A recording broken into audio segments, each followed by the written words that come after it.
बिस्मिल्लाहिर्रहमानिर्रहीम। अस्सलामुअलैकुम। I am Mohammad Wasim Saqib, your chemistry teacher. बेटा आज हमने NMD कैट का लेक्चर नंबर 2 डिस्कस करना है, तो आइए चलते हैं बोर्ड की तरफ।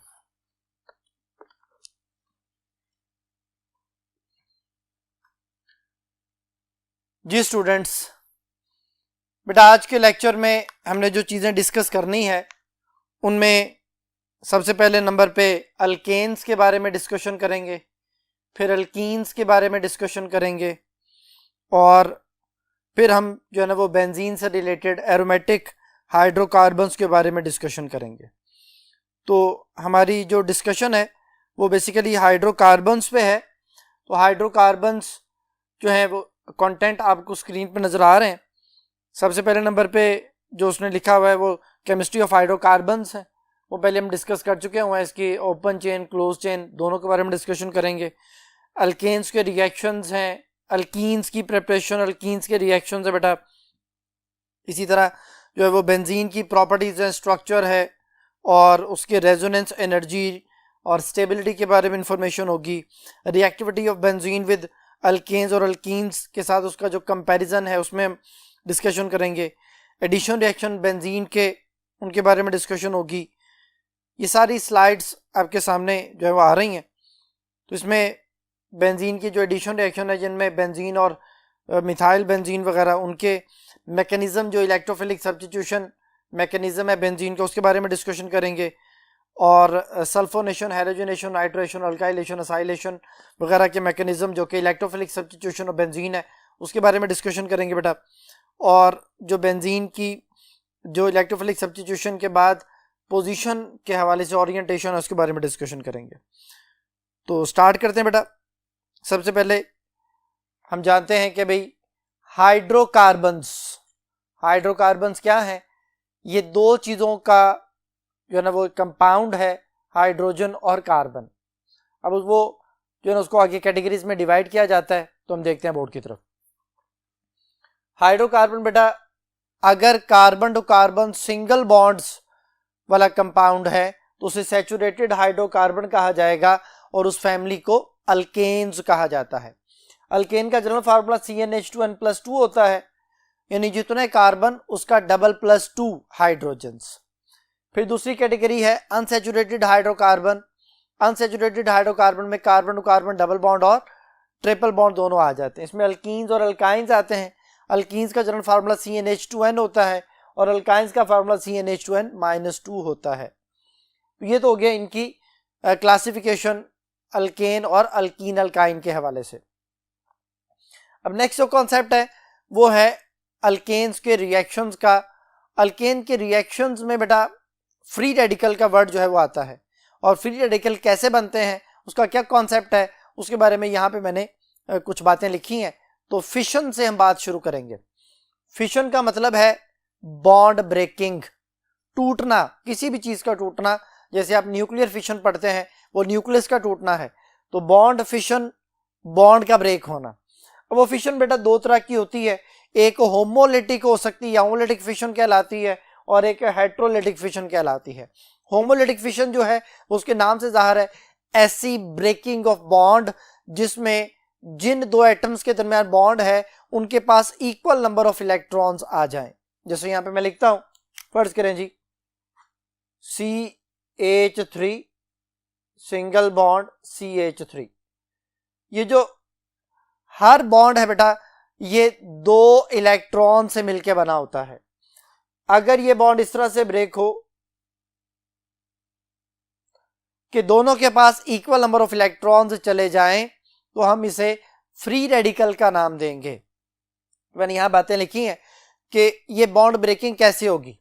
हीट या सनलाइट की वजह से जो बॉन्ड ब्रेक होता है उसे हम कहते हैं होमोलिटिक फिशन, और उसमें जो bond breaking results in the division of equal number of electrons. दोनों एटम के पास इक्वल इलेक्ट्रॉन चले जाएंगे, और जब इक्वल इलेक्ट्रॉन आ जाएंगे तो यहां पे लिख रहा हूं CH3 और कार्बन के ऊपर एक डॉट जो कि इलेक्ट्रॉन को शो करेगा। इस तरह बेटा टोटल ऑड इलेक्ट्रॉन हो जाएंगे। किस तरह से, हमारे पास कार्बन जो है उसके पास सिंगल बॉन्ड हाइड्रोजन के साथ है, एक बॉन्ड में 2 इलेक्ट्रॉन, दूसरे कार्बन टू हाइड्रोजन उसमें भी 2 इलेक्ट्रॉन, तीसरे कार्बन टू हाइड्रोजन उसमें भी 2 इलेक्ट्रॉन और एक अनपेड इलेक्ट्रॉन जो बॉन्ड ब्रेकिंग से हासिल हुआ। तो टोटल हो गए 2, 4, 6 और एक 7 इलेक्ट्रॉन्स यानी ऑड इलेक्ट्रॉन। ये तो CH3 की एग्जांपल है। अगर बेटा बॉन्ड इस तरह से ब्रेक हो कि हाइड्रोजन हाइड्रोजन का सिंगल बॉन्ड ब्रेक हो, तो ब्रेक होने के बाद दोनों हाइड्रोजन के पास एक एक इलेक्ट्रॉन आएगा, ये भी ऑड इलेक्ट्रॉन है। तो 1 इलेक्ट्रॉन आ जाए, 3 आ जाए, 5 हो जाए, 7 हो जाए, कोई भी ऑड नंबर, तो हमने यहाँ पे लिख दिया, मेंशन कर दिया कि इसमें हमेशा ऑड इलेक्ट्रॉन होंगे। इसको फ्री रेडिकल बोला जाएगा and it is highly unstable, that is short lived. ये बहुत थोड़ी देर तक एग्जिस्ट करता है, देन किसी से फौरन रिएक्शन कर लेता है क्योंकि रिएक्टिव बहुत ज्यादा होता है। फिर आती है हेटेरोलिटिक फिशन। हम उसी CH3 सिंगल बॉन्ड CH3 की बात करते हैं। ये बॉन्ड है बेटा, अगर ये बॉन्ड इस तरह से ब्रेक हो कि एक कार्बन के पास कुछ ना बचे, दूसरे कार्बन के पास दोनों इलेक्ट्रॉन आ जाएं, तो एक कार्बन पॉजिटिव आयन और एक कार्बन नेगेटिव आयन बना लेगा। यानी हेटेरोलिटिक फिशन में हमेशा पॉजिटिव और नेगेटिव आयन्स बनते हैं। ये एंड पे लिख दिया पॉजिटिव और नेगेटिव आयन्स, और इनमें हमेशा इवन इलेक्ट्रॉन होंगे। जैसे CH3 पॉजिटिव है तो उसमें कार्बन के 3 हाइड्रोजन के साथ जो बॉन्ड है उसमें 6 इलेक्ट्रॉन्स होंगे, ये इवन है। जो CH3 नेगेटिव है उसमें कार्बन टू हाइड्रोजन 3 बॉन्ड है, उसमें 6 इलेक्ट्रॉन हुए, और जो नेगेटिव है वो नेगेटिव कैसे आया था, वो बेटा ये दोनों इलेक्ट्रॉन जो बॉन्ड के थे वो उस कार्बन के पास चले गए थे, 2 इलेक्ट्रॉन ये जब ऐड हुए तो ये टोटल 8 इलेक्ट्रॉन हो जाएंगे। तो इस तरह इस CH3 नेगेटिव के पास 8 इलेक्ट्रॉन और CH3 पॉजिटिव के पास 6 इलेक्ट्रॉन, दोनों के पास जो है ना वो इवन इलेक्ट्रॉन आ जाएंगे। तो इवन इलेक्ट्रॉन यहाँ पे लिख दिया कि 8 या 6 डिपेंडिंग अपॉन वो पॉजिटिव आयन है या नेगेटिव आयन है। ये बेटा काम पोलर सॉल्वेंट के अंदर होता है, लाइक वाटर। वाटर के अंदर ही आयोनाइजेशन इस तरह से प्रोड्यूस होती है।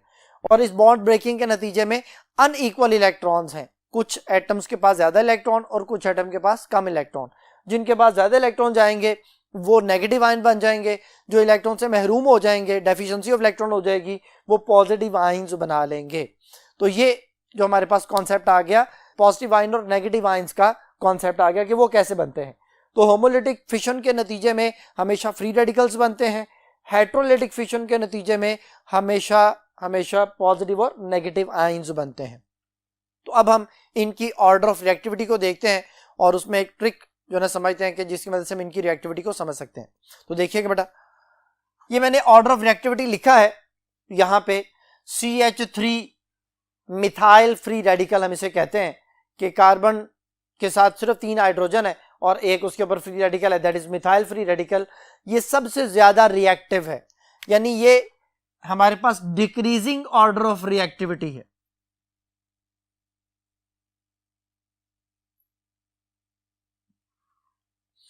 ये सबसे पहले सबसे ज्यादा रिएक्टिव, फिर उससे लेस रिएक्टिव, फिर उससे लेस रिएक्टिव, फिर सबसे लीस्ट रिएक्टिव। अब आप जानते हैं कि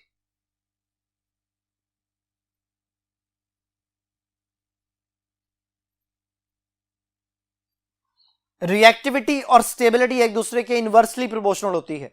जो चीज ज्यादा रिएक्टिव होगी वो लीस्ट स्टेबल होगी। यानी मिथाइल जो फ्री रेडिकल है वो सबसे ज्यादा रिएक्टिव है तो वो लीस्ट स्टेबल है, उससे ज्यादा।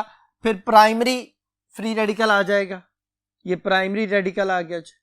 इसके बाद सेकेंडरी रेडिकल आ गया, यानी जिस कार्बन के ऊपर फ्री रेडिकल है वो डायरेक्टली अगर एक कार्बन से जुड़ा है तो प्राइमरी, अगर वो डायरेक्टली किसी कार्बन से नहीं जुड़ा तो उसे नर्सरी बोला जाता है। लेकिन नर्सरी का वर्ड सिर्फ अल्कोहल वाले चैप्टर में हमारी बुक में मेंशन किया गया है, तो मैं इसे मिथाइल फ्री रेडिकल ही कहूंगा। प्राइमरी फ्री रेडिकल आ गया। देन ये सेकेंडरी कि जिस कार्बन के ऊपर फ्री रेडिकल है वो डायरेक्टली 2 कार्बन से जुड़ा हुआ है, ये जी हमारे पास सेकेंडरी फ्री रेडिकल आ गया बेटा। और ये टर्शरी फ्री रेडिकल आ गया।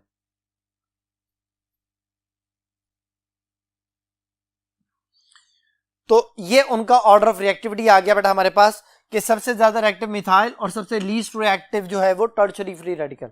इसका मतलब है सबसे ज्यादा स्टेबल जो रेडिकल होगा वो टर्शरी फ्री रेडिकल होगा। सेम यही ऑर्डर ऑफ रिएक्टिविटी बेटा कार्बोकैटाइन का भी होता है, यानी पॉजिटिव आयन का भी यही ऑर्डर है।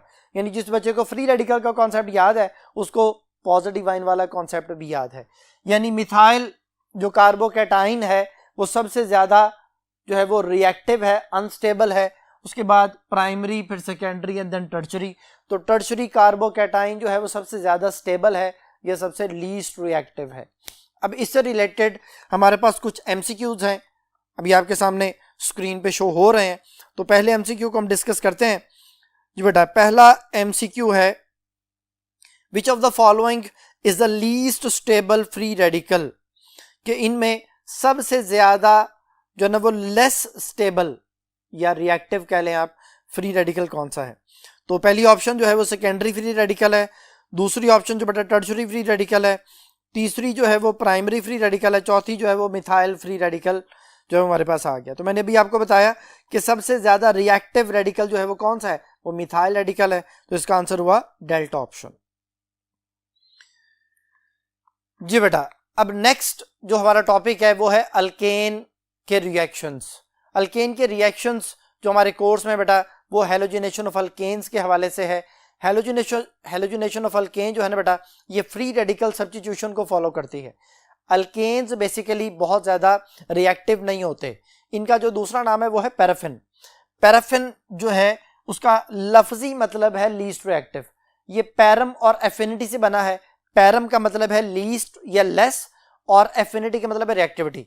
तो they are least reactive, they only show substitution reaction, क्योंकि इनमें सारे carbon to carbon sigma bond होते हैं, और सिग्मा बॉन्ड जो है वो केमिकली इनर्ट होते हैं। केमिकली इनर्ट का मतलब है कि जो जल्दी रिएक्शन नहीं करते। They need a drastic condition to break the sigma bond and then ये रिएक्शन करते हैं। तो फिर इनके रिएक्शन इतने ज्यादा फ्रीक्वेंट या इतने ज्यादा जो है ना वो फास्ट नहीं होते, ये स्लो रिएक्शन शो करते हैं। और फ्री रेडिकल सब्स्टिट्यूशन जो हैलोजिनेशन जिसके बारे में बात कर रहे हैं, वो फ्री रेडिकल हैलोजिनेशन जो है वो शो होती है, यानी उसमें पहले फ्री रेडिकल बनेगा, देन रिएक्शन जो है वो आगे प्रोसीड करेगा।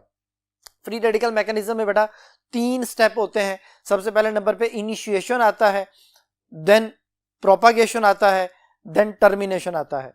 अभी हम उनको एमसीक्यूज की मदद से भी समझेंगे। इनिशिएशन में बेटा हमेशा फ्री रेडिकल्स बनते हैं। डिफ्यूज्ड सनलाइट की मौजूदगी में जो रिएक्शन होता है वो फ्री रेडिकल मैकेनिज्म कहलाता है। अब इनमें सबसे ज्यादा जो रिएक्टिव हैलोजेंस हैं वो फ्लोरीन है, फिर क्लोरीन है, फिर ब्रोमीन है, देन आयोडीन है।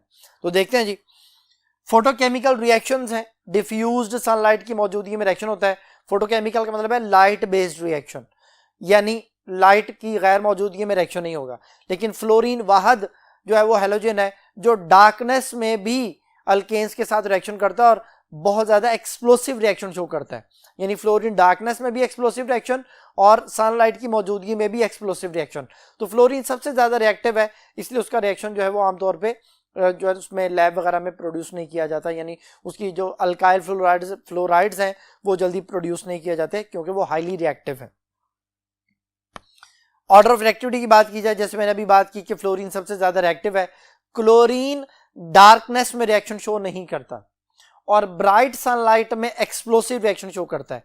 तो फिर डिफ्यूज्ड सनलाइट में जो रिएक्शन होगा उसे ही फ्री रेडिकल सब्स्टिट्यूशन रिएक्शन का नाम दिया जाएगा, और उसी के नतीजे में हमारे पास जो है वो हेलो सब्स्टिट्यूटेड हाइड्रोकार्बन्स बनते हैं। यानी पहले एक हाइड्रोजन की जगह पे हेलोजन आ जाता है, फिर दूसरे हाइड्रोजन की जगह पे हेलोजन आ जाता है, फिर तीसरे हाइड्रोजन की जगह पे जो है ना वो हेलोजन आ जाता है, and up to so on, जब तक सारे हाइड्रोजन हेलोजन्स के साथ रिप्लेस ना हो जाए रिएक्शन स्टॉप नहीं होता।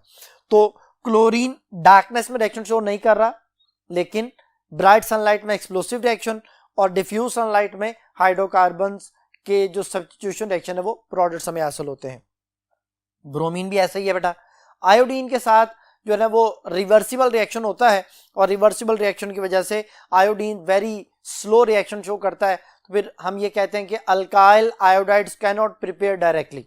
यहां पे लिख दिया मैंने, alkyl iodides can not prepare directly. ये जो है ना वो रिएक्शंस के हवाले से हमारे पास कॉन्सेप्ट आ गया। अब हम इससे रिलेटेड कुछ एमसीक्यूज जो हैं उनको डील करते हैं, देखते हैं जी।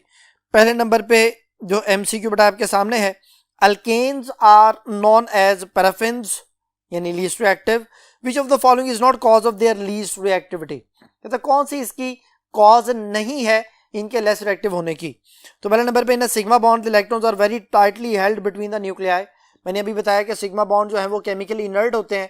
इनमें दो जो ना न्यूक्लियस के दरमियान, न्यूक्लियाई के दरमियान जो बॉन्ड है या इलेक्ट्रॉन्स है वो टाइटली हेल्ड होते हैं और उनको सेपरेट करना, उनको अलग करना आसान काम नहीं है, वो need a very high energy to break them, इसलिए दे आर लीस्ट रिएक्टिव। जी बेटा बीटा ऑप्शन है, electronegativity difference between carbon and hydrogen in alkane is less than 0.5।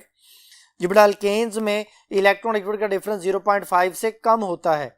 It means जिन चीजों में इलेक्ट्रोनेगेटिविटी का डिफरेंस 0.5 से कम होता है वो नॉन पोलर होती हैं। तो alkanes are non polar, non polar mean कोई पोल्स नहीं है तो जल्दी रिएक्शन भी नहीं करेंगे, ये भी उसकी रीजन है लीस्ट रिएक्टिव होने की। और फिर they can act as a electrophile और न्यूक्लियोफाइल। इलेक्ट्रोफाइल बेटा वो होता है जिसके ऊपर पॉजिटिव चार्ज हो और न्यूक्लियोफाइल वो होता है जिसके ऊपर नेगेटिव चार्ज हो। अभी हम बीटा ऑप्शन में कह रहे हैं कि इनके ऊपर कोई चार्ज नहीं होता, दे आर नॉन पोलर, तो फिर चार्ली ऑप्शन ठीक नहीं हो सकती। अगर बीटा ऑप्शन ठीक है तो चार्ली ऑप्शन इनकरेक्ट हो गई और यही इसकी कॉज नहीं है इनके लेस रिएक्टिव होने की, आंसर भी यही है। डेल्टा ऑप्शन देखते हैं, दे show non polarity of bond, वो मैं बता चुका हूं कि इलेक्ट्रोनेगेटिविटी का डिफरेंस 0.5 से कम होने की वजह से दे आर नॉन पोलर, तो फिर इस क्वेश्चन का आंसर हुआ चार्ली ऑप्शन। नेक्स्ट है the order of reactivity of halogens with alkanes is. Order of reactivity बेटा उसने पूछा है, मैंने भी आपके सामने बोर्ड पे लिखा था, तो इसका आंसर जो है वो क्या हुआ कि fluorine is more reactive than chlorine, is more reactive than bromine, is more reactive than iodine. तो ये वाला जो ऑर्डर है हमारा इंक्रीजिंग ऑर्डर जो बन रहा है यहाँ पे वो डेल्टा ऑप्शन बन रही है बेटा, जिसमें आयोडीन से ज्यादा रिएक्टिव है ब्रोमीन, ब्रोमीन से ज्यादा रिएक्टिव है क्लोरीन, क्लोरीन से ज्यादा रिएक्टिव है फ्लोरीन। तो इस क्वेश्चन का आंसर हुआ डेल्टा ऑप्शन। जी बेटा जी, अब नेक्स्ट जो है वो हम कॉन्सेप्ट को समझने के लिए नेक्स्ट बोर्ड की तरफ चलते हैं। जी स्टूडेंट्स, मैं यहाँ पे कुछ स्टेप्स लिख रहा हूं, फिर उनकी मदद से मैं आपको जो free radical halogenation of alkanes हैं उनके बारे में कुछ कॉन्सेप्ट क्लियर करूंगा, देन फिर हम उससे रिलेटेड एमसीक्यूज को सॉल्व करेंगे। तो देखें जी,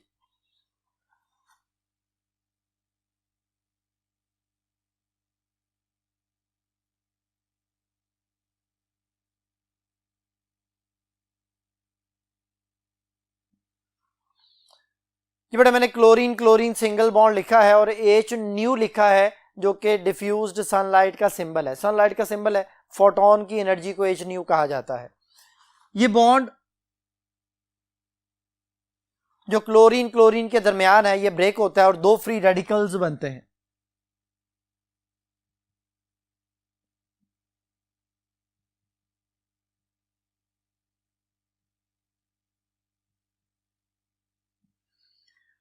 इस स्टेप को नाम दिया जाता है इनिशिएशन।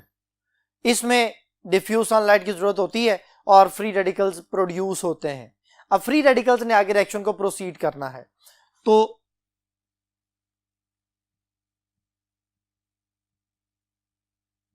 ये हमारे पास कोई अल्केन है लाइक मीथेन, एक फ्री रेडिकल आके उसके ऊपर अटैक करता है,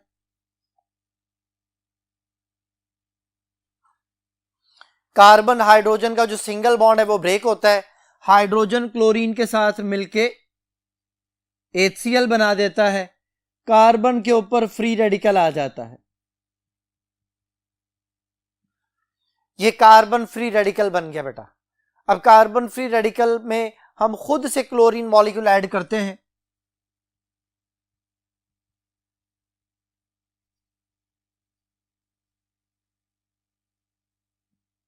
ये अटैक करता है, कार्बन जाके क्लोरीन मॉलिक्यूल पे अटैक करता है, क्लोरीन क्लोरीन सिंगल बॉन्ड को ब्रेक करता है, क्लोरीन को अपने साथ जोड़ लेता है।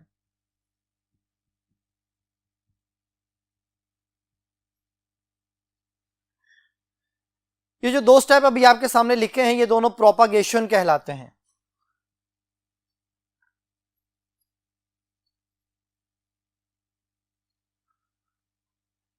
प्रोपागेशन में बेटा हमेशा कार्बन के ऊपर फ्री रेडिकल या क्लोरीन के ऊपर फ्री रेडिकल आएगा, कार्बन के ऊपर फ्री रेडिकल या क्लोरीन के ऊपर फ्री रेडिकल।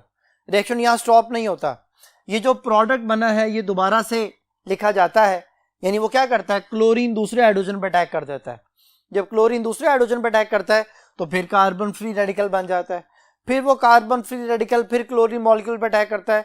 इस तरह बारी कार्बन से हाइड्रोजन उतरते जाते हैं और उनकी जगह पर आके क्लोरीन या हैलोजन आके जुड़ते चले जाते हैं। ये प्रोपागेशन है जो तब तक चलेगा जब तक कार्बन से सारे हाइड्रोजन सेपरेट ना हो जाएं, और एट द एंड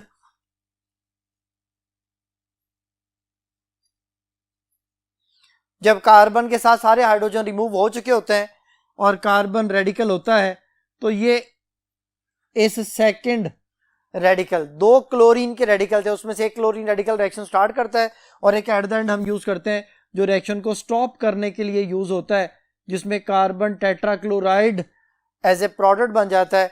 हम इसे कहते हैं जी टर्मिनेशन। लेकिन ये टर्मिनेशन जो है हमारी बुक में इस तरह से लिखा हुआ है, अगर आप रिएक्शन को यहां स्टॉप करना चाहते हैं, यानी आप चाहते हैं कि सिर्फ मिथाइल क्लोराइड हासिल हो, तो यहां पे जो क्लोरीन रेडिकल है, इस रेडिकल को आप जो यहां पे मॉलिक्यूल के बजाय रेडिकल को यूज कर लें तो रिएक्शन स्टॉप हो जाएगा। यानी अगर मैं यहां पे थोड़ी देर के लिए, अभी मैं इसे मिटा देता हूं समझाने के लिए, कि अगर ये सेकंड क्लोरीन रेडिकल यहां यूज किया जाए तो बेटा ये नेक्स्ट क्लोरीन रेडिकल नहीं बनेगा। ये मैंने समझाने के लिए लिखा। तो रिएक्शन यहां पे स्टॉप हो जाएगा, ये भी टर्मिनेशन है। फिर ये प्रोपागेशन नहीं होगी, फिर ये टर्मिनेशन हो जाएगी। लेकिन अगर हम रिएक्शन को प्रोसीड करवाना चाहते हैं तो हम क्लोरीन रेडिकल की बजाय क्लोरीन मॉलिक्यूल यूज करते हैं, क्लोरीन फ्री रेडिकल बनता है, रिएक्शन आगे चलता है। यानी रिएक्शन को हम किसी भी लम्हे पे टर्मिनेट भी कर सकते हैं, प्रोपागेट भी कर सकते हैं, ये हमारी मर्जी है। तो इनिशिएशन के बाद प्रोपागेशन एंड देन टर्मिनेशन, ये बेटा फ्री रेडिकल हैलोजिनेशन। अब इससे रिलेटेड एमसीक्यूज को देखें जी, कि हम डिस्कस करते हैं जी। बेटा पहला एमसीक्यू है आपके सामने है, when excess methane is treated with chlorine the mixture of halogen alkanes are obtained. कहता है जब मीथेन को क्लोरीन के साथ मिलाया जाता है तो मिक्सचर हमें हासिल होता है हैलोजन अल्केन्स का, ठीक है। Condition of the reaction is are, तो कंडीशन क्या होगी? पहली ऑप्शन है reaction of methane with chlorine in the presence of dilute H2SO4, कि रिएक्शन जो है वो डाइल्यूट H2SO4 की मौजूदगी में हो। दूसरे नंबर पे reaction of methane with chlorine in the presence of catalyst, कि कैटलिस्ट की मौजूदगी में रिएक्शन हो। तीसरे नंबर पे reaction of methane with chlorine in the presence of diffused sunlight, कि डिफ्यूज्ड सनलाइट की मौजूदगी में रिएक्शन हो। और यही बेटा इसका आंसर है, डेल्टा ऑप्शन है, reaction of methane with chlorine in the presence of concentrated H2SO4, तो ये भी गलत है। तो अल्फा बीटा डेल्टा गलत है, डिफ्यूज्ड सनलाइट की मौजूदगी में रिएक्शन होता है और मीथेन से हैलोजन अल्केन का मिक्सचर हमें हासिल होता है। तो बेटा इसका आंसर हुआ Charlie option. Next question, on the chlorination of methane in the presence of diffused sunlight a mixture of products are obtained. कहता है जब मीथेन की क्लोरीनेशन होती है डिफ्यूज सनलाइट की मौजूदगी में तो एक मिक्सचर हमें हासिल होता है। Which of the following is termination step, कहता है कौन सा टर्मिनेशन है? मैंने भी आपको पढ़ाया, देखें पहली ऑप्शन में क्लोरीन मॉलिक्यूल ब्रेक हुआ है और क्लोरीन फ्री रेडिकल बना, ये इनिशिएशन है। जो बीटा ऑप्शन है जिसमें मीथेन के ऊपर क्लोरीन रेडिकल अटैक करता है, ये बेटा प्रोपागेशन है। चार्ली ऑप्शन में दो जो है ना वो रेडिकल्स हैं जो मिलके आप एक हमारे पास जो है वो हेलो अल्केन्स बना रहे हैं, क्लोरो अल्केन बना रहे हैं, ये है टर्मिनेशन। और जो डेल्टा है उसमें methyl free radical chlorine molecule पर अटैक करता है और कार्बन रेडिकल क्लोरीन रेडिकल बनता है, क्लोरीन रेडिकल बनता है और प्लस मिथाइल क्लोराइड बनता है, तो ये भी प्रोपागेशन है। तो अल्फा इनिशिएशन, बीटा और डेल्टा प्रोपागेशन, और चार्ली ऑप्शन जो है वो इसका आंसर हो गया टर्मिनेशन का। तो उसने हमसे यही पूछा था कि कौन सा टर्मिनेशन है, तो चार्ली आंसर है जी। नेक्स्ट है बेटा, विच one of the following is a propagation step in the reaction between the methane and chlorine. कहते हैं कौन सा प्रोपागेशन रिएक्शन है मीथेन और क्लोरीन की रिएक्शन में? पहले नंबर पे देखिए methane plus chlorine positive ion लिखा हुआ है, तो ये तो बेटा फ्री रेडिकल सब्स्टिट्यूशन का हिस्सा ही नहीं है, तो पहली ऑप्शन तो वैसे ही छोड़ दें आप। दूसरी ऑप्शन है मीथेन प्लस क्लोरीन रेडिकल और आगे मिथाइल रेडिकल प्लस HCl। तीसरे नंबर पे अगेन जो है वो methane plus chlorine positive ion है, ये भी ऑप्शन कैटेगरी से बाहर, यानी अल्फा और चार्ली में पॉजिटिव आयन आ गए हैं, ये ऑप्शंस कंसिडर ही नहीं करनी। बीटा और डेल्टा में आंसर है बेटा।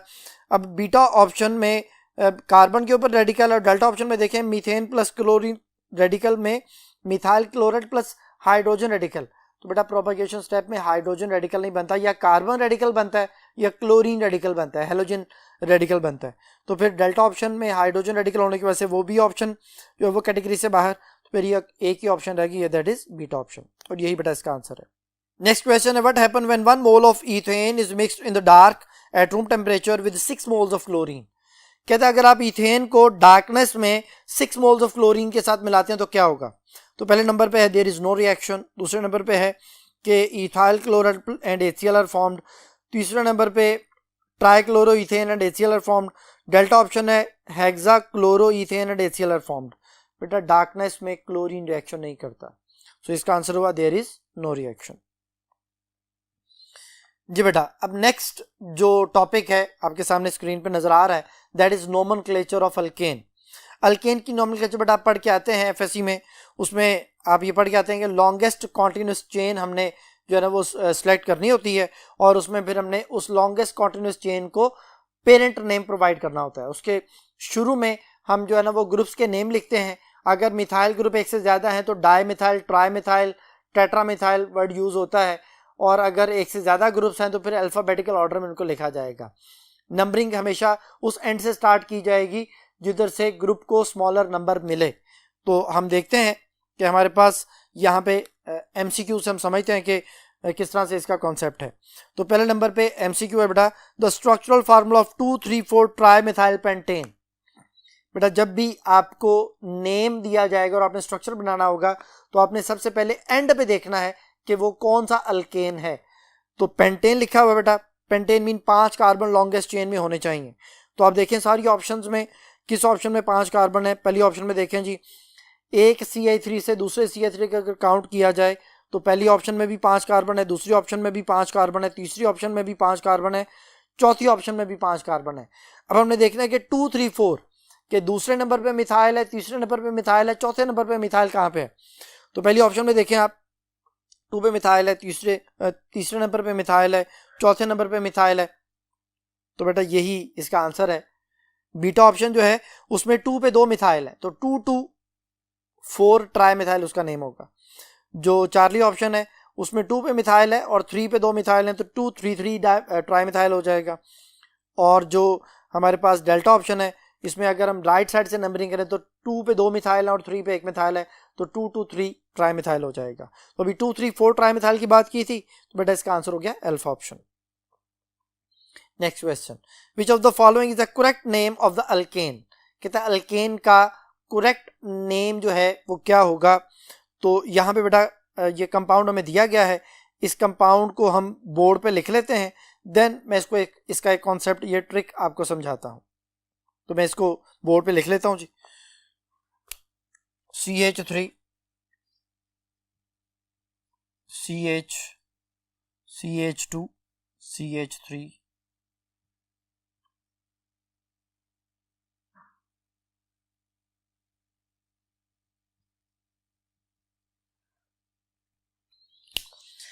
जी बेटा ये मैंने बोर्ड पे लिखा है। अब हम इसका नेम समझते हैं। कई बच्चे ये समझते हैं कि सिर्फ स्ट्रेट लाइन में जितने कार्बन आए उन्हें ही सिलेक्ट करना होता है, तो वो बच्चे क्या करते हैं, ये सिलेक्शन करते हैं। इसमें वो कहते हैं जी कि 1, 2, 3, 4, 5 और 6, एंड देन दे कंसिडर्ड कि भाई ये वाला जो ग्रुप है ये इथाइल है, 2 इथाइल हेक्सेन इसका नेम लिख देते हैं। बेटा याद रखिएगा अल्केन में 2 पे इथाइल नहीं आता, यानी अगर आप अल्केन की नोमेनक्लेचर पढ़ रहे हैं, आप नेम लिख रहे हैं, तो 2 पर इथाइल नहीं आता। तो फिर वो 2 पे इथाइल अगर नहीं आता तो क्या होता है, ये देखें जी, इसकी सिलेक्शन कुछ इस तरह से होनी है।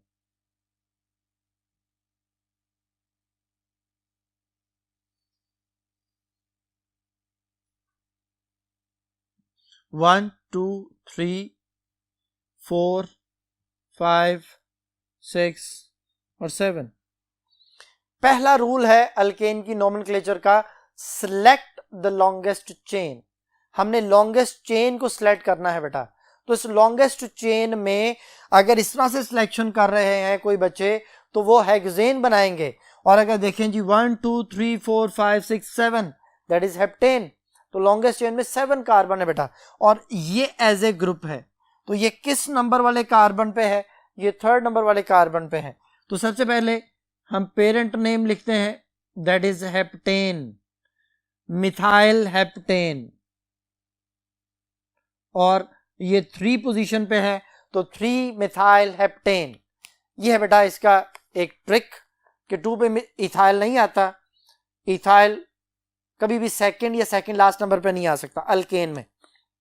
तो इस कॉन्सेप्ट के मुताबिक इसका जो नेम बना है वो बना है 3 मिथाइल हेप्टेन।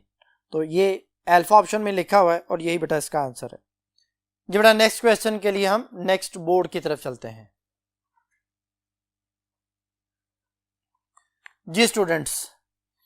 बेटा एमसीक्यू है नोमेनक्लेचर का, अगेन नोमेनक्लेचर का एमसीक्यू है जी। The IUPAC name of the CH3CH के साथ आगे ब्रैकेट में C2H5 ये ग्रुप होता है बेटा, फिर आगे CH2 है, फिर कार्बन के साथ 2 मिथाइल है, ये भी ग्रुप है, और फिर CH3 है।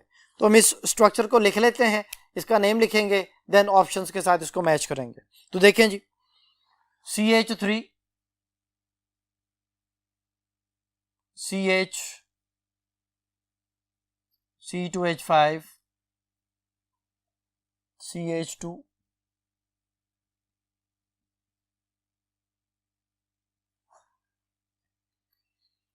ये बेटा हमने इसका स्ट्रक्चर जैसा क्वेश्चन में गिवन था वैसे लिख लिया। अब हम इनको ग्रुप्स की शक्ल में लिखते हैं। CH3 है बेटा, CH के साथ ये ग्रुप है C2H5, फिर CH2 कार्बन के साथ 2 मिथाइल और ये CH3। अभी जो मैंने आपको कुछ देर पहले ट्रिक बताया था 2 पे इथाइल नहीं आता, इन अगर कोई बच्चा कह रहा है जी ये 2 पे इथाइल है, C2H5 को इथाइल समझते हुए 2 इथाइल इसका नेम बना देता है तो गलत। इसको आपने एक्सपेंड करना है। एक्सपेंड कैसे करना है जी, इथाइल होता है CH2CH3। जब ये एक्सपेंड हो गया तो फिर नेक्स्ट कॉन्सेप्ट क्या है कि एक CH3 से दूसरे CH3 तक काउंट करना है। ये देखें 1 2 3 4 5, इस CH3 से उस CH3 तक टोटल 5 कार्बन बन रहे हैं, लेकिन इस तरह काउंट करें 1 2 3 4 5 6, इस CH3 से उस एंड वाले CH3 तक टोटल 6 कार्बन बन रहे हैं। तो यही लॉन्गेस्ट चेन है बेटा, सिलेक्ट द लॉन्गेस्ट चेन। ये लॉन्गेस्ट चेन सिलेक्ट हो गई बेटा। अब हमने नंबरिंग करनी है इसकी, वो राइट साइड से हो सकती है, वो लेफ्ट साइड से हो सकती है। अगर राइट साइड से नंबरिंग करते हैं तो हमारे पास जो ग्रुप्स इसके साथ अटैच हैं वो सेकंड कार्बन पे आएंगे, और अगर हम इधर से नंबरिंग करते हैं तो 1 2 3 थर्ड पे मिथाइल आता है। तो राइट साइड से नंबरिंग जो है वो ज्यादा बेहतर है, 1 2 3 4 5 और 6। अब 2 पे बेटा 2 मिथाइल है तो उस नंबर को 2 दफा लिख लिया जाएगा, 2 2 ऐसे। देन 4 पे एक मिथाइल है तो 2 2 4 आ गया जी।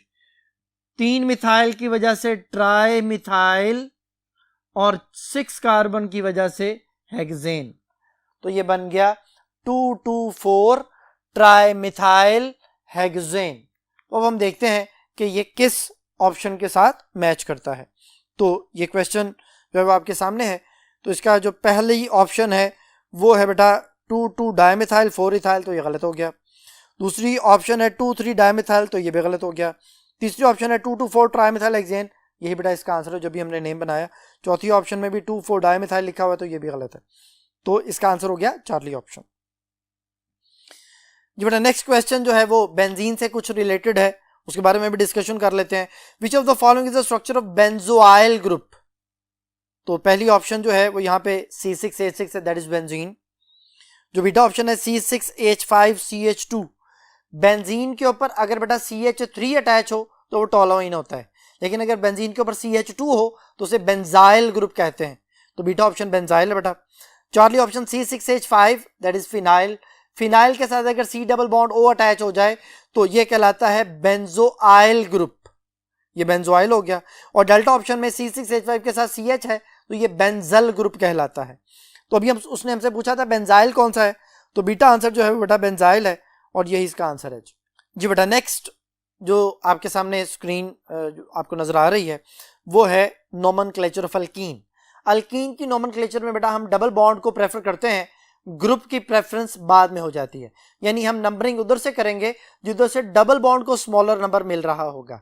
अगर एक से ज्यादा डबल बॉन्ड आ जाए तो हम उसमें अल्का डाइईन लिख देंगे, और अगर कोई ग्रुप आ जाए तो ग्रुप की प्रेफरेंस कम और डबल बॉन्ड की प्रेफरेंस ज्यादा हो जाएगी। तो देखें जी, पहला एमसीक्यू बेटा आपके सामने है, consider the following structural formula, जिसमें ये स्ट्रक्चर आपके सामने है। इस स्ट्रक्चर में डबल बॉन्ड भी है और ग्रुप्स भी हैं, तो मैं एक स्ट्रक्चर लिख देता हूं, बाकी फिर हम डिस्कस करते हैं। तो ये CH3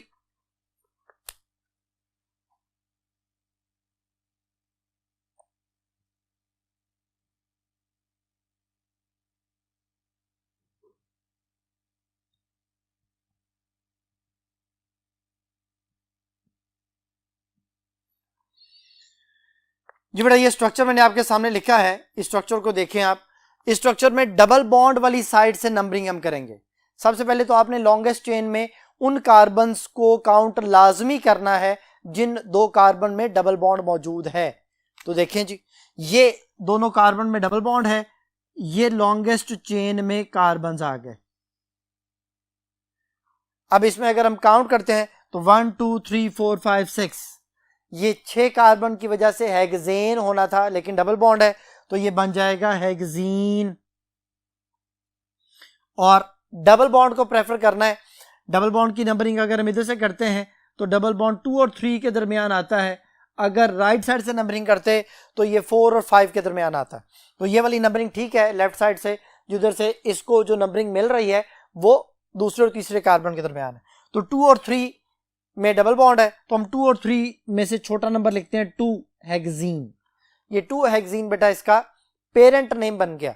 अब इसी लिहाज से 2 पे मिथाइल है और 5 पे 2 मिथाइल है, तो हम लिखेंगे 2 5 5। 3 मिथाइल की वजह से ट्राई मिथाइल, फिर 2 हेक्सीन। तो ये इसका IUPAC नेम बन गया बेटा 255 ट्राई मिथाइल 2 हेक्सीन। तो ये देखें ये मैच किससे करता है, पहली ऑप्शन है 255 ट्राई मिथाइल 2 हेक्सीन और यही बेटा इसका आंसर है। बाकी ऑप्शन फिर हमें करने की जरूरत नहीं है। नेक्स्ट क्वेश्चन है the IUPAC name of the following compound is. ये बेटा देखें, अब जो स्ट्रक्चर आपके सामने दिया है उसमें 2 दफा डबल बॉन्ड है, तो हमने किसी एक डबल बॉन्ड को देखना है कि वो किसी तरफ से किसी एंड से स्मॉलर नंबर पे आ जाए।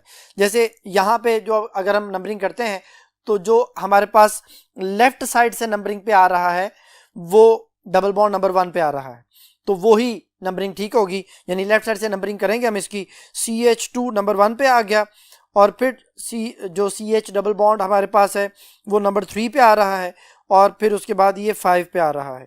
तो ये 1 3 और 5 पे 3 जगहों पे डबल बॉन्ड आ रहा है बेटा, तो ये ट्राईन वर्ड हो जाएगा। अगर 2 दफा डबल बॉन्ड आएगा तो डाईन, 3 दफा आ जाएगा तो ट्राईन, तो ये बन जाएगा 1 3 5 हेप्टाट्राईन। हेप्टाट्राईन इसलिए कि इसमें 7 कार्बन है और ट्राईन इसलिए कि डबल बॉन्ड 3 दफा आ रहा है, तो 1 3 5 हेप्टाट्राईन। तो ये बेटा इसका आंसर जो है वो मैच कर रहा है बीटा ऑप्शन के साथ। जी बेटा अब नेक्स्ट टॉपिक को समझने के लिए हम बोर्ड 1 की तरफ चलते हैं। जी बेटा अब नेक्स्ट टॉपिक है अल्कीन। अल्कीन की प्रिपरेशन और अल्कीन के रिएक्शन हमारे कोर्स में शामिल हैं। तो सबसे पहले MCQ से हम स्टार्ट करते हैं, फिर हम इससे रिलेटेड जो ना बातें डिस्कस करते जाएंगे। बोर्ड पे लिखा हुआ है कि जो अल्कीन की प्रिपरेशन है, preparatory method of the alkene by beta elimination method.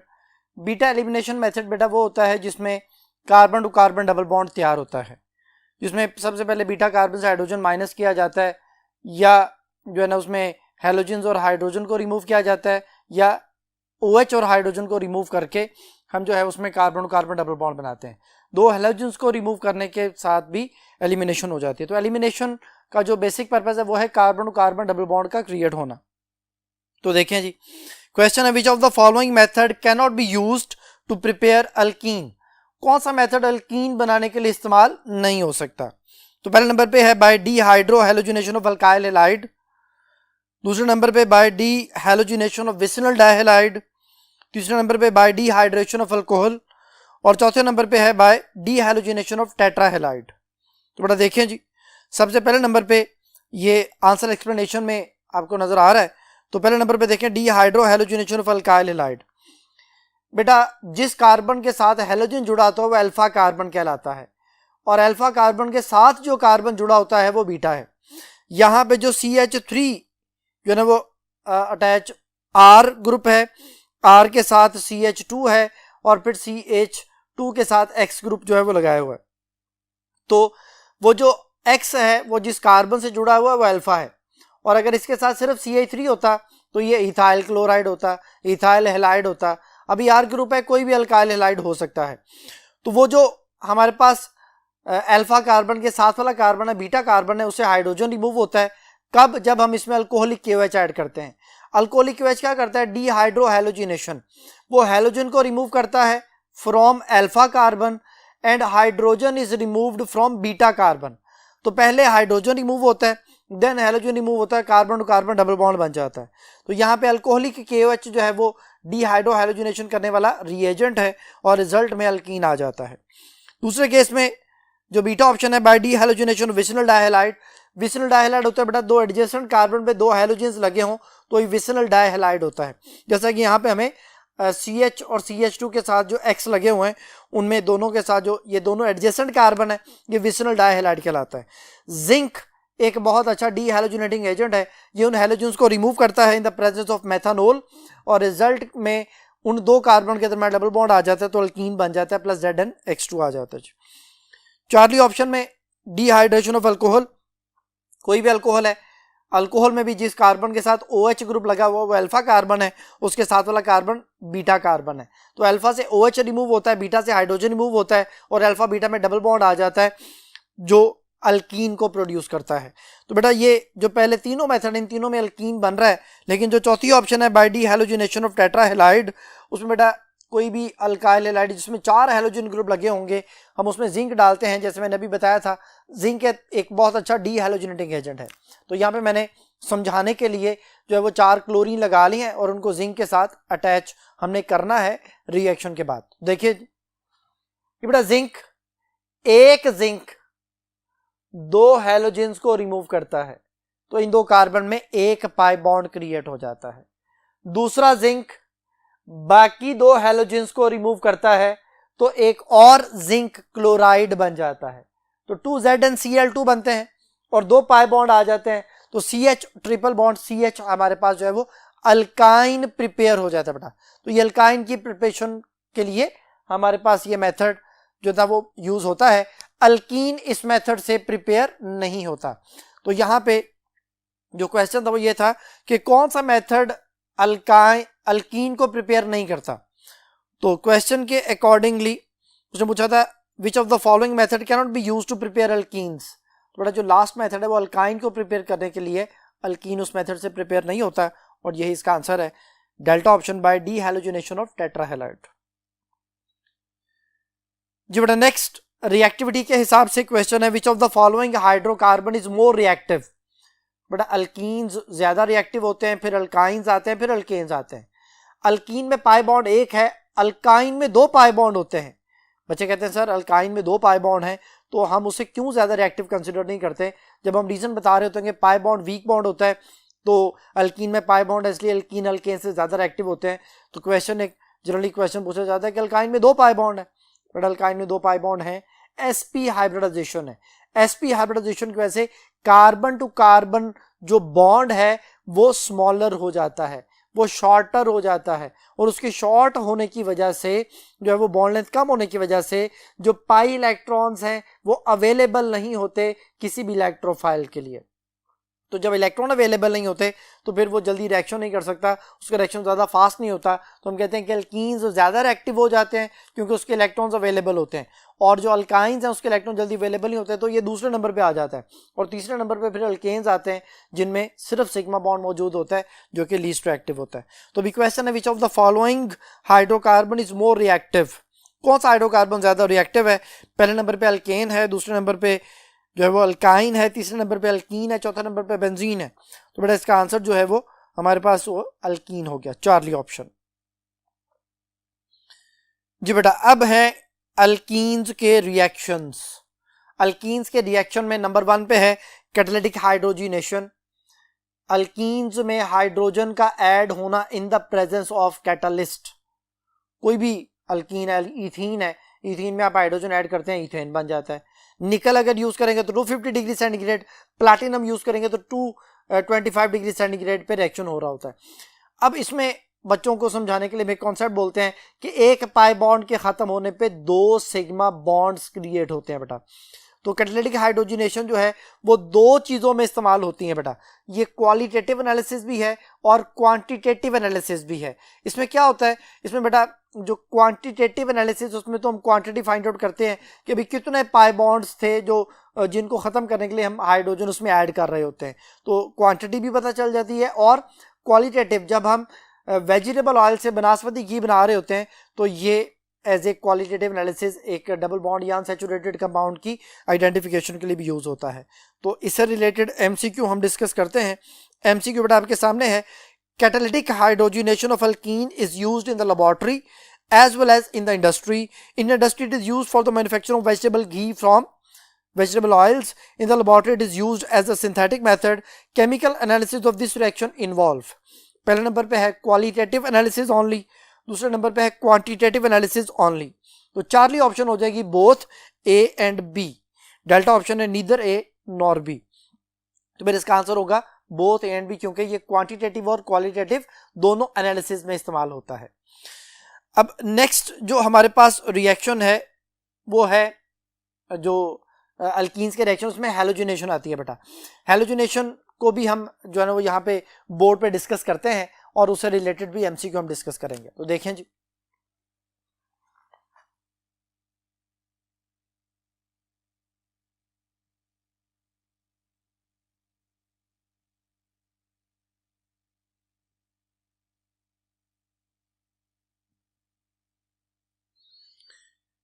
जो बेटा ये रिएक्शन जो है जिसमें अल्कीन को ब्रोमीन से मिलाया जाता है या किसी भी हैलोजन से मिलाया जाए, तो वही कॉन्सेप्ट है, एक पाई बॉन्ड के खत्म होने से दो सिग्मा बॉन्ड बनेंगे, दोनों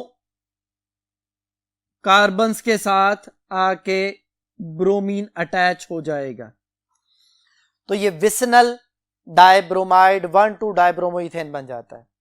अब इसमें जो मैकेनिज्म है वो दो स्टेप पे मुश्तमिल होता है बेटा। उस मैकेनिज्म में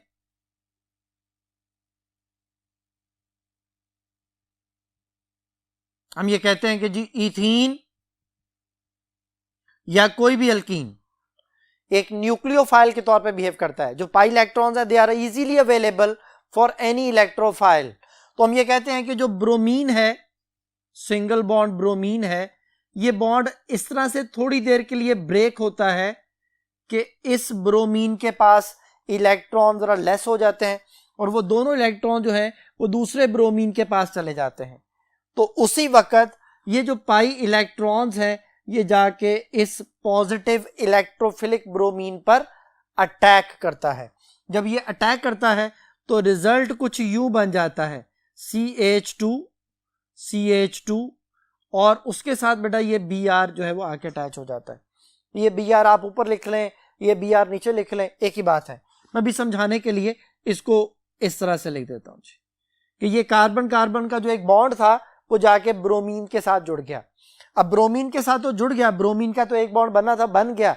इस कार्बन के 1, 2, 3 और 4 4 बॉन्ड पूरे हैं, लेकिन जो पहला कार्बन है ये वाला जो इलेक्ट्रॉन इस कार्बन का था वो इलेक्ट्रॉन जाके ब्रोमीन को दे दिया गया।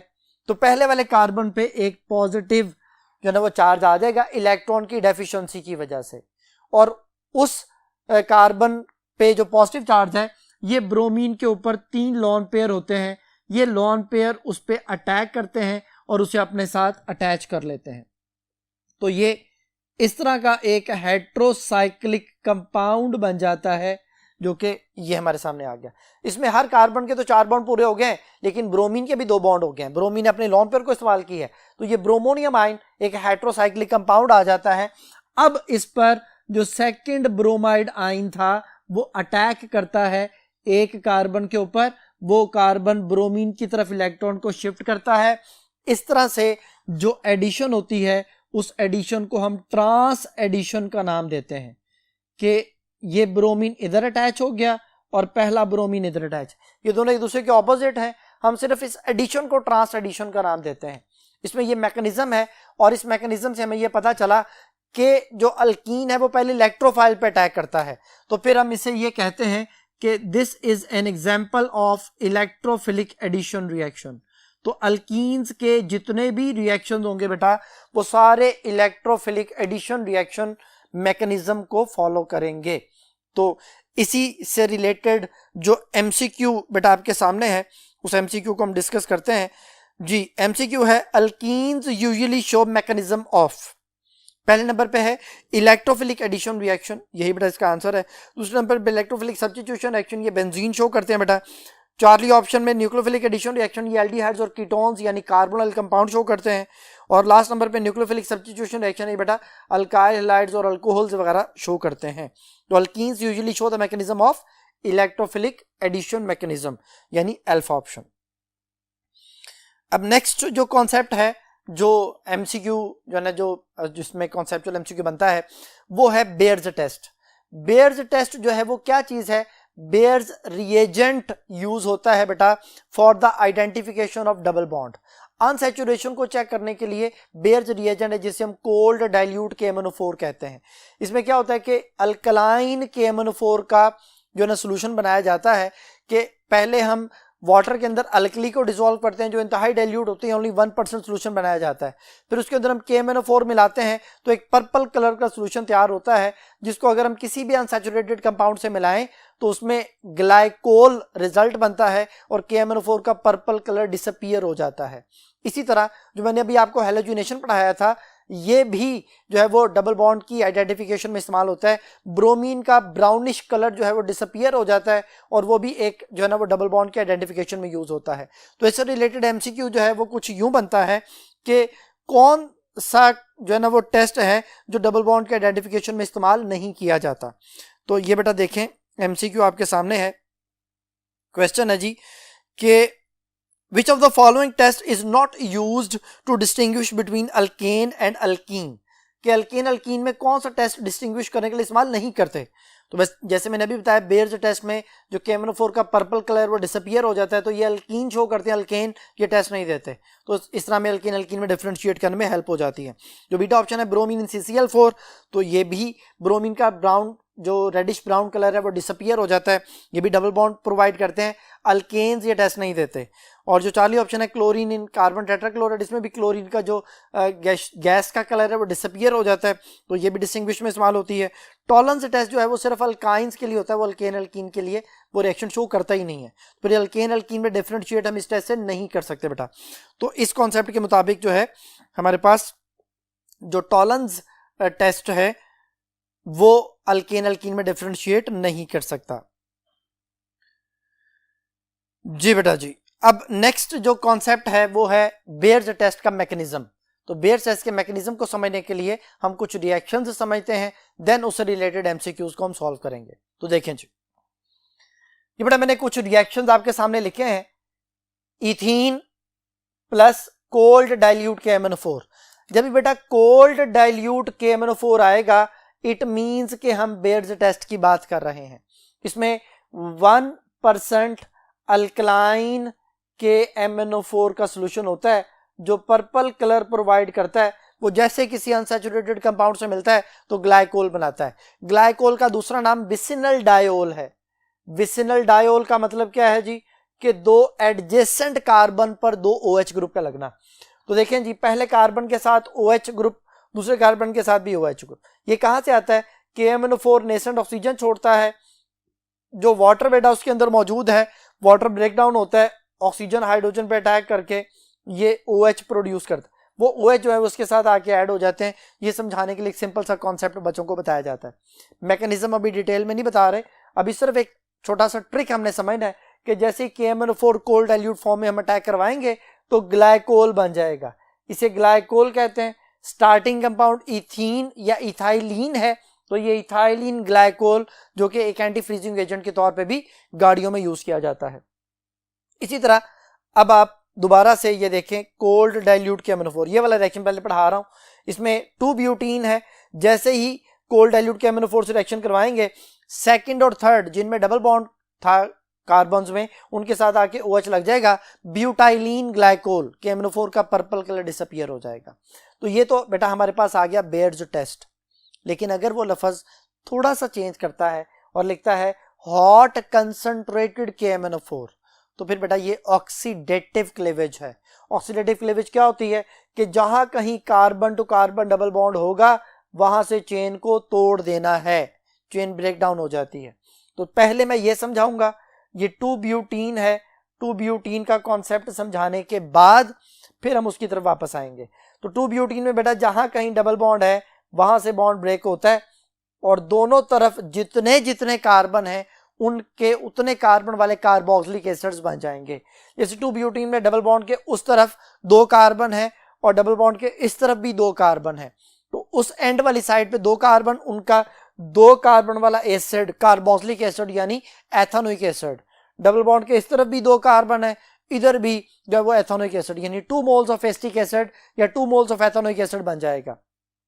अगर मैं यहीं से आपसे क्वेश्चन एक पूछूं कि जी अगर हमारे पास CH3 CH double bond CH CH2 CH3 है और हम इसको हॉट कंसंट्रेटेड KMnO4 से मिलाते हैं, तो बेटा डबल बॉन्ड जहां से ब्रेक होगा उसके इस तरफ 2 कार्बन है एथेनोइक एसिड, और डबल बॉन्ड के इस तरफ 3 कार्बन है, उसे प्रोपानोइक एसिड जो है वो बन जाएगा। तो इस केस में 2 मोल्स ऑफ कार्बोक्सिलिक एसिड में एक एथेनोइक और एक propanoic, and up to so on इस तरह चलता जाएगा। लेकिन अगर डबल बॉन्ड के साथ CH2 अटैच है तो फिर बच्चे के जहन में आता है कि शायद फॉर्मिक एसिड बन जाएगा, क्योंकि CH2 का मतलब है कि वो एक कार्बन है, डबल बॉन्ड के उधर भी एक कार्बन, डबल बॉन्ड के इधर भी एक कार्बन। इथीन की एग्जांपल समझाने लगा तो बच्चा समझता है कि शायद 2 फॉर्मिक एसिड बन जाएंगे। बेटा फॉर्मिक एसिड नहीं बनते, उससे 2 मोल्स ऑफ कार्बन डाइऑक्साइड बन जाता है बेटा। तो 2 मोल्स ऑफ कार्बन डाइऑक्साइड और बाकी जो हाइड्रोजन है वो ऑक्सीजन को एक्सेप्ट करके वाटर बना लेते हैं। तो इस तरह बच्चे को फिर समझाने के लिए हम ये कहते हैं कि जब भी डबल बॉन्ड के साथ अटैच CH2 होगा उसका फॉर्मिक एसिड नहीं बनना। तो यहां पे दोनों तरफ ही CH2 अटैच था, इसलिए 2 कार्बन डाइऑक्साइड बन जाएंगे। अगर यहां पे हम इस तरह से लिख दें CH2 डबल बॉन्ड CH और CH3, ये बेटा 1 प्रोपीन लिखा है। अब 1 प्रोपीन में आप देखें डबल बॉन्ड के एक तरफ CH2 है और दूसरी तरफ CH3 है, तो जो CH जब अटैच होगा, ये नीचे 2 ब्यूटीन में देखें या 2 पेंटीन में देखें, जब डबल बॉन्ड के साथ CH अटैच होगा तब कार्बोक्सिलिक एसिड्स आने हैं। लेकिन अगर डबल बॉन्ड के साथ CH2 अटैच है तो कार्बन डाइऑक्साइड। तो इस केस में एक कार्बन डाइऑक्साइड और एक एथेनोइक एसिड यानी 2 कार्बन वाला कार्बोक्सिलिक एसिड हमारे पास आ जाएगा। तो इस तरह से हमारे पास जो है कॉन्सेप्ट क्लियर हो जाता है कि अगर हॉट कंसंट्रेटेड KMnO4 है तो फिर कार्बोक्सिलिक एसिड या कार्बन डाइऑक्साइड हमारे पास रिजल्ट के तौर पे बन रहा होगा। तो अब इससे रिलेटेड हम कुछ MCQs जो हैं उनको डिस्कस करते हैं। तो बेटा देखें जी, सबसे पहले तो हमारे पास जो है वो अनसैचुरेशन का जो टेस्ट था उसके हवाले से, the test for unsaturation of organic compound is carried out by treating alkene with 1% dilute alkaline KMnO4 solution. The colour of KMnO4 is discharge with the formation of the main product. कहते हैं वो जो KMnO4 का colour है वो disappear हो जाता है, डिस्चार्ज हो जाता है, किस कंपाउंड के बनने की वजह से। तो पहले नंबर पे है इथाइलिन ग्लाइकोल, दूसरे नंबर पे है ग्लाइओक्सल, तीसरे नंबर पे है प्रोपाइलीन ग्लाइकोल और चौथे नंबर पे है ऑक्सैलिक एसिड। बट अभी मैंने आपको बताया कि अगर इथीन या इथाइलिन को हम मिलाते हैं 1% अल्कलाइन KMnO4 यानी बेयर्स रिएजेंट के साथ, तो फिर ethylene glycol as a product हासिल होगा। तो इसका आंसर हुआ अल्फा ऑप्शन। और दूसरा जो अभी मैंने आपको कॉन्सेप्ट समझाया, हॉट कंसंट्रेटेड KMnO4 के साथ अगर डील किया जाए तो फिर अगर CH अटैच है तो कार्बोक्सिलिक एसिड्स बनने हैं। तो इससे रिलेटेड जो MCQ है वो भी देखें आपके सामने स्क्रीन पे। When different alkenes are treated with hot concentrated KMnO4 solution, different products are obtained, which of the following alkene produces 2 moles of carboxylic acid. बेटा अभी मैंने आपको बताया अगर डबल बॉन्ड के साथ CH अटैच है तो कार्बोक्सिलिक एसिड बनेगा। तो पहली ऑप्शन में देखें CH2 डबल बॉन्ड CH2 है, इससे तो 2 मोल कार्बन डाइऑक्साइड के बनेंगे। जो दूसरी ऑप्शन है उसमें CHR CH डबल बॉन्ड फिर CHR जो है मौजूद है, इसमें डबल बॉन्ड के दोनों तरफ CH है, इससे 2 मोल्स ऑफ कार्बोक्सिलिक एसिड बनेंगे और यही हमारा आंसर है बीटा। जो चारली ऑप्शन उसमें देखें जो जिन 2 कार्बन में डबल बॉन्ड है उनके साथ कोई H नहीं है बेटा, तो फिर इसमें कीटोन्स बनेंगे, इसमें 2 मोल्स ऑफ कीटोन्स बनेंगे, जो कि जहां डबल बॉन्ड है वहां से चेन को तोड़ के आपने सिंपली ऑक्सीजन उनके साथ अटैच करना है। और जो डेल्टा ऑप्शन है उसमें एक एंड पे जिन 2 कार्बन में डबल बॉन्ड है उसमें एक तरफ कार्बन है डायरेक्टली डबल बॉन्ड से अटैच और दूसरी तरफ CH अटैच है, तो जिस तरफ CH अटैच है उधर एक कार्बोक्सिलिक एसिड बन जाएगा और दूसरा कीटोन जो है वो हमारे पास प्रोड्यूस हो जाएगा बेटा। तो इस कॉन्सेप्ट के मुताबिक सिर्फ बीटा ऑप्शन में 2 मोल्स ऑफ कार्बोक्सिलिक एसिड बन रहे हैं, बाकियों में नहीं बन रहे। तो फिर इस क्वेश्चन का आंसर हुआ बीटा ऑप्शन। जी बेटा आगे डेफिनेशन है, in addition of an unsymmetrical reagent to an unsymmetrical alkene the negative part of the reagent goes to that carbon constituting the double bond which has least number of hydrogen atom. This is in accordance to। तो पहली option Markovnikov rule, ये बेटा Markovnikov rule की definition है। और alpha ही answer है। Beta option है Sidgwick maximum covalency rule. Sidgwick maximum covalency rule जो है वो वेसिपर थ्योरी में अप्लाई होता है कि कोई एटम मैक्सिमम कितने बॉन्ड बना सकता है, ये उसकी शेप के हवाले से जो है वो हमें इंफॉर्मेशन प्रोवाइड करता है। एंटी बारकोनिकोव रूल बेटा तब अप्लाई होता है जब आप किसी भी अनसिमेट्रिकल अल्कीन में हैलोजन एसिड ऐड करें इन the presence of any peroxide. किसी भी परऑक्साइड की मौजूदगी में जब आप रिएक्शन करवाएंगे तो रिजल्ट जो है वो मार्कोनिकोव रूल को फॉलो नहीं करेगा, बल्कि उसके ऑपोजिट एडिशन हो रही होगी। और हुंड्स रूल जो है वो तो आप जानते ही हैं कि फर्स्ट ईयर में इसका जो नव जिक्र है 5th चैप्टर में, जिसमें इलेक्ट्रॉनिक डिस्ट्रीब्यूशन के हवाले से है कि अगर p ऑर्बिटल में 3 इलेक्ट्रॉन हैं तो वो अलग-अलग ऑर्बिटल्स में रहेंगे विद सेम स्पिन। जैसे नाइट्रोजन में है कि 2px में एक इलेक्ट्रॉन चला जाता है, 2py में एक इलेक्ट्रॉन चला जाता है, 2pz में एक इलेक्ट्रॉन चला जाता है, तो ये हुंड्स रूल है। तो अभी जो डेफिनेशन थी वो मार्कोनिकोव रूल की थी, यानी अल्फा ऑप्शन बेटा उसका आंसर था जी बेटा। नेक्स्ट एमसीक्यू जो है वो ईथीन की पॉलीमराइजेशन के हवाले से है। ईथीन का पॉलीमर पॉलीथीन बनता है, जिसके लिए जो कंडीशंस रिक्वायर्ड होती हैं वो 0.1% oxygen, 400 degree centigrade temperature, 100 atmospheric pressure और जीगलर नाटा कैटालिस्ट जो कि ट्राई इथाइल एल्यूमिनियम और टाइटेनियम क्लोराइड की मौजूदगी में रिएक्शन हो रहा होता है। उसमें उसने लिखा हुआ है बुक में कि बेटर क्वालिटी जो है वो पॉलीथीन हमें हासिल होती है। तो यहाँ पे क्वेश्चन है, क्वेश्चन आपके सामने बेटा, which of the following are optimum conditions in order to get maximum yield of polythene as a result of polymerization of ethene. कहते हैं हम कैसे मैक्सिमम जो है ना वो यील्ड हासिल कर सकते हैं पॉलीथीन की। पहले नंबर पे टेम्परेचर 400 डिग्री सेंटीग्रेड है बेटा, दूसरे नंबर पे प्रेशर 100 एटमॉस्फेरिक प्रेशर है, ट्रेसेस ऑफ ऑक्सीजन 0.1% ऑक्सीजन ये तीसरे नंबर पे है, और कैटालिस्ट ट्राइथाइल एल्यूमिनियम और टाइटेनियम क्लोराइड ये चौथा नंबर पे है।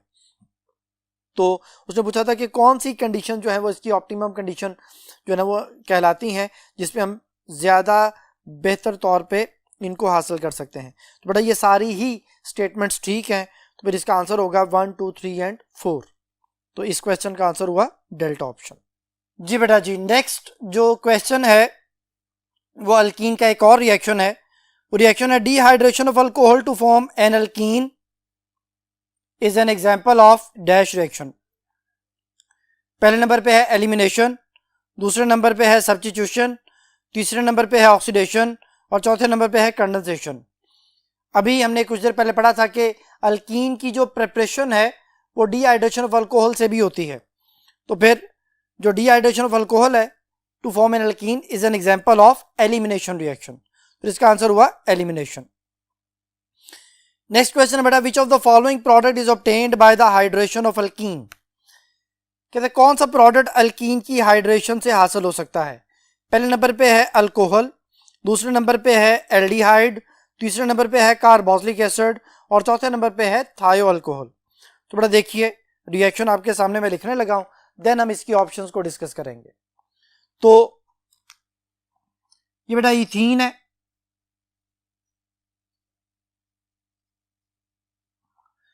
इसमें वाटर ऐड होता है, हाइड्रेशन होती है इसकी, लेकिन इन द प्रेजेंस ऑफ H2SO4 होती है। तो मैं H2SO4 को तोड़ के लिख रहा हूं,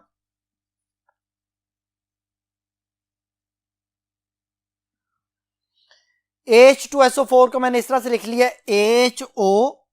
HOSO3H, इसमें 2 हाइड्रोजन है, 1 सल्फर, 4 ऑक्सीजन है।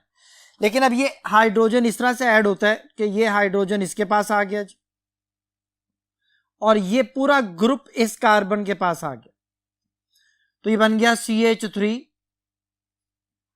एडिशन की वजह से पाई बॉन्ड खत्म हो गया, CH2OSO3H। इसका नाम है इथाइल सल्फोनेट। इथाइल सल्फोनेट में वाटर ऐड किया जाता है इन the presence of, water add किया जाता है एट हाई टेम्परेचर यानी 100 डिग्री सेंटीग्रेड, बॉइलिंग वाटर आप इसे कह लें। तब वाटर ब्रेक होता है बेटा और इथाइल सल्फोनेट भी ब्रेक होता है।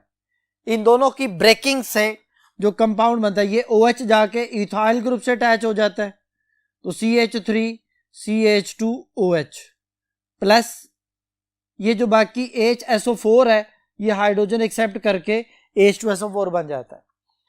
तो आप ये कह सकते हैं कि बेसिकली ये वाटर की एडिशन है इन द प्रेजेंस ऑफ H2SO4। तो हाइड्रेशन के नतीजे में जो प्रोडक्ट हमारे पास आया वो अल्कोहल है, एट द एंड अल्कोहल हमें हासिल हुआ बेटा। तो उसने हमसे यही पूछा था कि hydration of alkyne, which of the following product is obtained by the hydration of alkyne. तो बेटा ये अल्कोहल को बनाने के लिए ये मेथड यूज किया जाता है जी। नेक्स्ट क्वेश्चन बेटा, all of the following are correctly matched except, कहते बाकी सारी बातें ठीक है सिवाय एक के। पहली ऑप्शन है reaction of ammoniacal cuprous chloride with alkyne. बेटा अल्कीन के साथ जो अमोनिकल क्यूप्रस क्लोराइड है वो रिएक्शन करता ही नहीं है। उसने आगे आइडेंटिफिकेशन प्रोडक्ट में लिखा हुआ है test to detect unsaturation reddish brown precipitates are obtained. तो बेटा ये अल्काइन का, वो वाले अल्काइन जो टर्मिनल अल्काइन है उनका ये टेस्ट है, ये अल्कीन का टेस्ट है ही नहीं। तो फिर ये पहली ऑप्शन ही गलत हो गई, ये करेक्टली मैच नहीं कर रही। जो बीटा ऑप्शन है bromine in CCl4 with alkyne, ये मैंने अभी आपको पढ़ाया था टेस्ट टू डिटेक्ट अनसैचुरेशन, ये अनसैचुरेशन को डिटेक्ट करने का एक टेस्ट हो गया जी हमारे पास। जो चार्ली ऑप्शन है ओजोनोलाइसिस ऑफ अल्कीन, जो ओजोनोलाइसिस है ये बेटा डबल बॉन्ड की पोजीशन को लोकेट करने के लिए इस्तेमाल किया जाता है। तो आगे लिखा हुआ to locate the double bond in alkenes, बिल्कुल सही है जी। और डेल्टा ऑप्शन है catalytic hydrogenation of vegetable oil, उसे आगे वेजिटेबल घी बनता है, ये भी बिल्कुल ठीक हो गया। तो बीटा चार्ली डेल्टा ये ठीक है, अल्फा बेटा करेक्टली मैच नहीं कर रहा और वही इसका आंसर है जी। ये बेटा नेक्स्ट क्वेश्चन को सॉल्व करने के लिए हम नेक्स्ट बोर्ड की तरफ चलते हैं जी स्टूडेंट्स। बेटा नेक्स्ट क्वेश्चन जो है वो कॉन्सेप्चुअल एमसीक्यू है और डिहाइड्रोहैलोजिनेशन का कॉन्सेप्ट है। क्वेश्चन है which one of the following alkyl halide does not involve beta elimination reaction dehydrohalogenation of alkyl halide when treated with alcoholic potassium hydroxide. कहते हैं कि कौन सा अल्काइल हैलाइड जो है वो बीटा एलिमिनेशन नहीं करेगा जब उनको अल्कोहलिक पोटाशियम हाइड्रोक्साइड के साथ ट्रीट किया जाए। तो यहाँ पे जो चार ऑप्शन हमें दी गई हैं मैं उन चारों को लिख लेता हूँ और फिर हम इसके कॉन्सेप्ट की तरफ आते हैं। तो पहले नंबर पे जो है वो प्रोपाइल ब्रोमाइड है, CH3 CH2 CH2Br plus alcoholic KOH। अभी हम इसके प्रोडक्ट को भी डिस्कस करेंगे। सेकंड नंबर पे जो ऑप्शन है हमारे पास वो बेटा दी गई है टर्शरी ब्यूटाइल ब्रोमाइड, ये टर्शरी ब्यूटाइल ब्रोमाइड आ गया plus alcoholic KOH। Third number पे है isopropyl bromide, CH3 CH CH3Br alcoholic KOH। और लास्ट नंबर पे है नियोपेंटाइल ब्रोमाइड, ये आ गया जी नियोपेंटाइल ब्रोमाइड।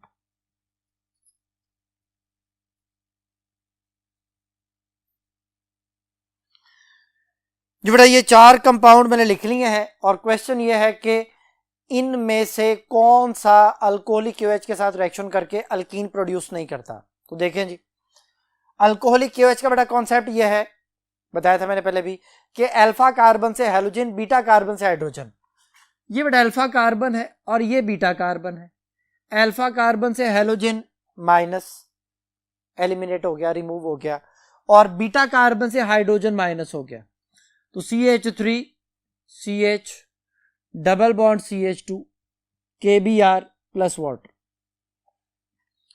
के अल्फा और बीटा में डबल बॉन्ड आ जाता है बेटा, अल्फा से हैलोजन बीटा से हाइड्रोजन, रिमूव होने पे डबल बॉन्ड आ गया, वो प्रोपीन लिख लिया हमने, प्लस वो जो Br है वो पोटाशियम के साथ मिलके KBr, और जो हाइड्रोजन रिमूव होता है वो OH के साथ मिलके वाटर बना लेता है। दोबारा से देखें जी, ये अल्फा कार्बन है और ये बीटा कार्बन है, सिर्फ ये एक CH3 बीटा कार्बन नहीं है, ये भी बीटा कार्बन है, ये भी बीटा कार्बन है। तो अल्फा से तो हैलोजन जाना ही है, किसी एक बीटा से हाइड्रोजन रिमूव होना है, बीटा कार्बन से हाइड्रोजन को रिमूव करना है। तो यहां पे बेटा देखें अगर इस बीटा कार्बन से हाइड्रोजन को रिमूव किया जाए तो CH2 double bond C CH3 CH3 plus KBr plus water, इसमें भी अल्कीन बन गया, 2 मिथाइल 1 प्रोपीन बेटा हमारे पास आ गया। थर्ड वाले को देखें, ये अल्फा कार्बन है, ये भी बीटा कार्बन है, ये भी बीटा कार्बन है। अल्फा से हैलोजन ने रिमूव होना है अल्कोहलिक QH की वजह से, और बीटा से हाइड्रोजन, तो हम यहां से हाइड्रोजन को रिमूव करते हैं, CH2 डबल बॉन्ड CH और ये CH3 plus KBr plus water. ये बेटा हमारे पास इस तीसरे केस में भी अल्कीन बन गया। तो ये पहले तीनों केसेस हैं जिनमें अल्कीन बन गया है, लेकिन लास्ट वाले केस को देखें, ये अल्फा कार्बन है जिसके साथ हैलोजन जुड़ा हुआ है, ये उसके साथ बीटा कार्बन है, और उस बीटा कार्बन के पास हाइड्रोजन नहीं है। बेटा अगर बीटा कार्बन के पास हाइड्रोजन नहीं होगा, रिएक्शन ही नहीं होगा। तो यहां पे no dehydrohalogenation, no reaction, reaction नहीं होगा, अल्कीन नहीं बनेगा, तो फिर इस केस में हमारे पास डिहाइड्रो हैलोजिनेशन नहीं हो सकती। तो उसने हमसे यही पूछा था कि किस अल्काइल हैलाइड में बीटा एलिमिनेशन रिएक्शन नहीं हो सकता, तो इसका आंसर हो गया डेल्टा ऑप्शन, नियोपेंटाइल ब्रोमाइड। जो नेक्स्ट क्वेश्चन है, which one of the following is a correct statement about the two alkenes. Two alkenes के बारे में कहता है जी कि कौन सी स्टेटमेंट जो है वो हमारे पास ठीक है। तो पहले नंबर पे देखें, उसने लिखा हुआ है 1 ब्यूटीन और उसके साथ जो दूसरा स्ट्रक्चर है वो 2 ब्यूटीन है। तो पहली ऑप्शन है neither exhibit cis trans isomerism, कहते हैं दोनों ही सिस ट्रांस आइसोमरिज्म शो नहीं करेंगे, तो ये वाली बात जो है वो गलत हो गई। जो 1 अल्कीन्स होते हैं वो सिस ट्रांस शो नहीं करते, जो 2 अल्कीन्स होते हैं वो सिस ट्रांस शो करते हैं। उसने लिखा है नीदर एग्जिबिट, कोई भी सिस ट्रांस आइसोमरिज्म शो नहीं करेगा। तो हमने बताना था कि कौन सी करेक्ट है, तो पहली ऑप्शन तो इनकरेक्ट हो गई।